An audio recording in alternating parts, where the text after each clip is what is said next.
वाईट साईट बोलूस माझ्या जावयाबद्दल. अधीरा थांब एक सेकंड. रोहन एक काम कर, हिला जर असं तोंडच वाकडं करायचं असेल ना तर आत घेऊन जाईल. माझं जावई आणि मुलगी पहिल्यांदा घरात आले, मला हे असं काही नकोय हा घरामध्ये आता.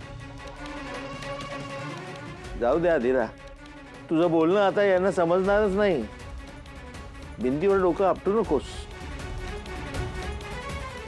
सुश, हे बघ, तुझं हे लग्न केलंयस म्हणजे तू हे जे मंगळसूत्र घातलंय ना, त्याचा अर्थ असा होत नाही की तुझं लिगली लग्न झालंय या अंशुमन सोबत.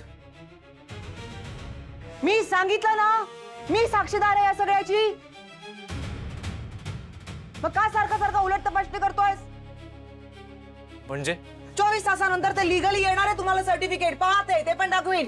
शांत राहा आता. बाबा मग आपण आता काहीच करू नाही शकत. आणि आता बोलून सुद्धा काहीच फायदा नाही यांना. काय स्वप्न बघितली होती मी माझ्या मुलीच्या लग्नाबद्दल, आणि काय झालंय परमेश्वरा. आणखीन काय काय पाहायला लागणार आहेस मला.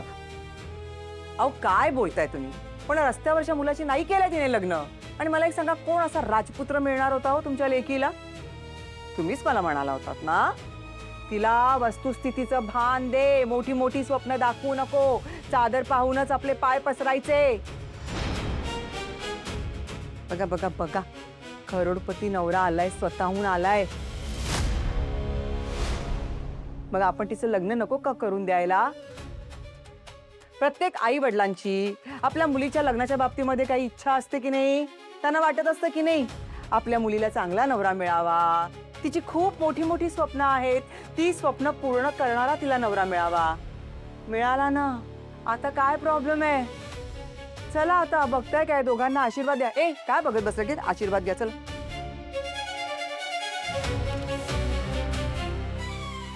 सुखी राहा, सुखी राहा.